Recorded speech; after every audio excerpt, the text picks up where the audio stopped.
Let's take a first look at the all-new Toyota Land Cruiser, and boy, it has changed. You can already see that right here.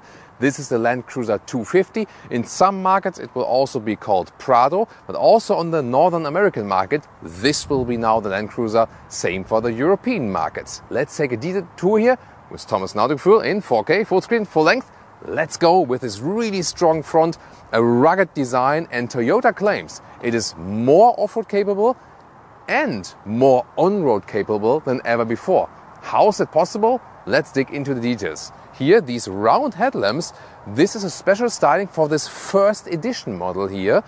It will be more square than in the real model, and there are also some more tweaks for this first edition model. For example, also this sand color, it's really called sand, and it's also a quotation of past models. Then we have here this really square front grille, so look-wise definitely promises off-road capability, and oh yeah, it's so off-road capable that it really like kicks me in the back and it definitely promises fun.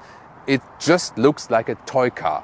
Wait a minute, toy car? Here I found this Hot Wheels toy car of the old Land Cruiser, and you can see these colors here, and they are also then here on this first edition with a special sticker.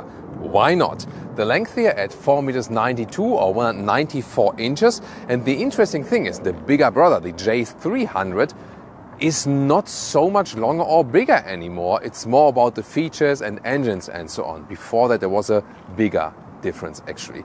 Here 18-inch wheels in somewhat, let's say, light all-terrain tires, but they're really fitting to the vehicle, black alloys on the inside, and this massive side step here. So once again, this rugged square look is continued here, also with the contrasting roofline. Off-road features and facts, yeah, I still have it in my hand. 31 degrees is the approaching angle, 22 degrees the descending angle. Let's take a look at the rear, where we have nice new signature here of these tail lamps.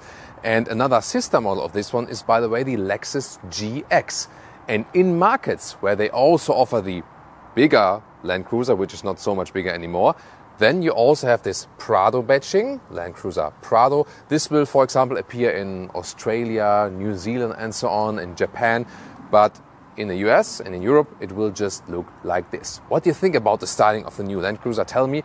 All-wheel drive and transfer case is of course always standard. That just belongs to this Land Cruiser, this off-road icon.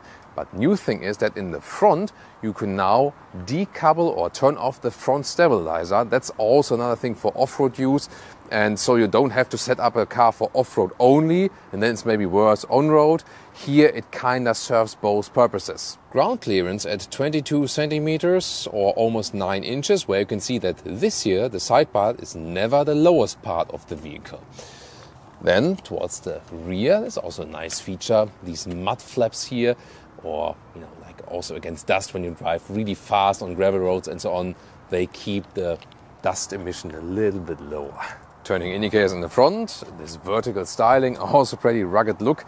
And these round headlamps, by the way, will also be used for the so-called 1958 model if available on your market. Turning indicators in the rear, pretty tiny for such a large vehicle, isn't it? Oh, and look at the additional indicator here in, once again, these rugged rectangular side mirrors. It's a pretty cool styling element.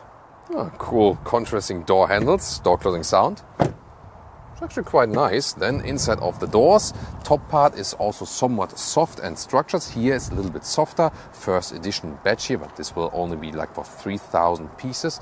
Then also here the armrest, memory seating, and then this really cool styling for that steering wheel. Real buttons still at the steering wheel, so that's also no hashtag capacitive BS. Electric steering column, I can show you that when we power up the vehicle. And also first time electric power steering for a Land Cruiser.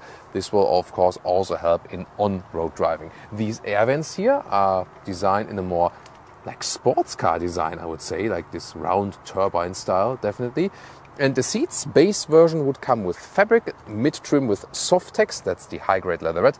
And as my info goes, this is supposed to be animal skin in the first edition here. Quality, however, doubtful. I would rather than go for the fabric seats or for the mid-trim Softex. Seating position, upright, command driving position. Oh, when you look outside the window and you see these square dimensions on the outside, It's just like, let's go off-roading. It's so much fun. Like, it has some emotional factor, definitely. Then here, still a lot of headroom left when you're still 189 or 6'2". Interior cockpit overview. Really, the exterior design is mirrored in the interior design. That's pretty cool, actually. Soft touch here, soft touch there. So also actually good from the build quality and so on. The air vents, how you control them like this. Either 8-inch would be the base infotainment. This is the 12.3-inch infotainment. Can also be standard for markets where they only offer high trim digital instruments. And let's take a detailed look here. I really like this climate unit here. Seat heating, seat cooling will also be available for mid-trim soft-deck seats. And also a real climate unit, up and down, so easy, straightforward, and looks quite cool. And below that, also a volume jog and a lot of USB-C chargers. And this is then the connector, even HDMI port. That's interesting. Not to forget this mode selector here, where you select the different driving modes. Adaptive cup holders, also for large bottles. Then a real shifting lever here for the automatic gearbox, also feels pretty rugged. And then you have a lot of off-road controls right here, special, for off-road situations. Firstly, to mention, of course, the SDM. This is then this uncoupling of the front stabilizer. Sorry for that. Then the rear differential lock. And here are the driving modes. For example, here the normal automatic all-wheel drive mode. Then 4L, H4L would be then with the center differential lock. And L4L is then here push. And then this is then with the off-road gear reduction. Middle armrest, soft touch and very well attached also. And underneath there's a cooling box, so you can actually cool that one when you hit this button. Oh, you also hear that cooling fan already being activated or deactivated. Digital instruments, clear speed in the middle part. On the right side, it's interesting for diesel customers that it digitally shows the AdBlue. And here now, this is a prototype vehicle. That's why the wrong vehicle is in the middle part. It's normal for such first hand-built vehicles. I just wanted to show you that the driving modes also change the color. Infotainment system also has an internal GPS map, and you see here the responsiveness has greatly been improved comparing other Toyota models. And then it's kept really to the basic style. Most of the time you will use Apple CarPlay, Android Auto, and then the integration looks here like this. Back mirror, you can switch between the normal mirror and then this additional camera mirror in the back. Rear seating area. Let's see how much space we have. In the middle part you can see a large middle tunnel, USB-C chargers, also separate climate unit and so on. And let's take a look at how much space we have actually. So when I have the seat as I'm driving as a tall driver, I can still sit behind it. Of course not the best package, so to speak. But here headroom is no problem at all because of the square dimensions and the design. And it's actually also fairly comfortable. Yeah, maybe here the angle of the legs could be a little bit better, but still I'm happy with that. And in the middle parts a little bit stiffer, but you can also sit here. The outside parts are of course more comfortable. These floor mats here, by the way, they also have this special edition colors here, but they're not really fixed, so they slide around easily. These are the colors here. And yeah, we recently had that also in the Porsche Cayenne. You remember that story maybe when you have seen the episode that at Porsche they told us that customers for the rear floor mats, they kind of ripped them apart that hard that they ripped out the lower floor. And that's why they went for floor mats that easily slide in the rear and can be taken out. Wow, I mean, stories of the automotive industry, but I don't know, maybe Land Cruiser customers did the same. I have no idea. I feel it's always better to fix floor mats in the rear. What do you think? Reclining function of the seats here, either more forward or more backward. And then you can see here this angle difference.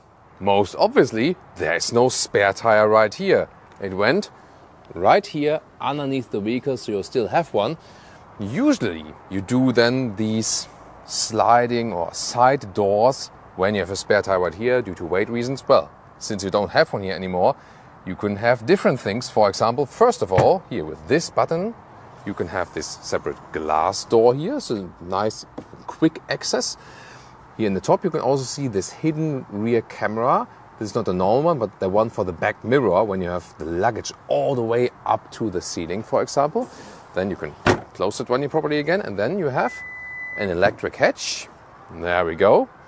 and then with the full trunk, and the measurements are here a little bit more than 1 meter or 40 inches in length, even near 120 in meters, or it's like 47 inch in width, a little bit closer than here. So this is very well usable indeed. And the even cooler thing is, of course, you can fold the bench. Here we have the controls for the third seating row right here, and then we can fold up, there we go, and maybe move the camera here to the other side, because then you can see how the lower part here comes up. Look at that, that's really magic. And wait for it, there we go. That's actually quite cool, right? And you can do that with both seats. And yeah, then of course hardly any trunk space is left behind. But then we can use the third row. Now the third seating row, and you can see how the entry mechanism works here already on your side. I can do the same on my side here. So I fold this one down and keep going, and then this one folds up completely. And then I can have the access right here. There's a nice area here. Then I can also fold up the head restraints like this, easy and manual. And I can also put back this one here, because I want to show you how much legroom I still have or not. So here we go, and let's also put it in a way that someone could sit there. And you can see here, I can sit here also as a tall adult. Not most comfortably, but also headroom wise, yeah, my hair is touching the seating barely, so it works indeed for 7 tall adults. So yeah, 7-seater is available. Obviously, you can see that. So the only thing that's not available is the 3-door. It will always come here as the 5-door version. And then also with electric control here of these rear seats a little bit.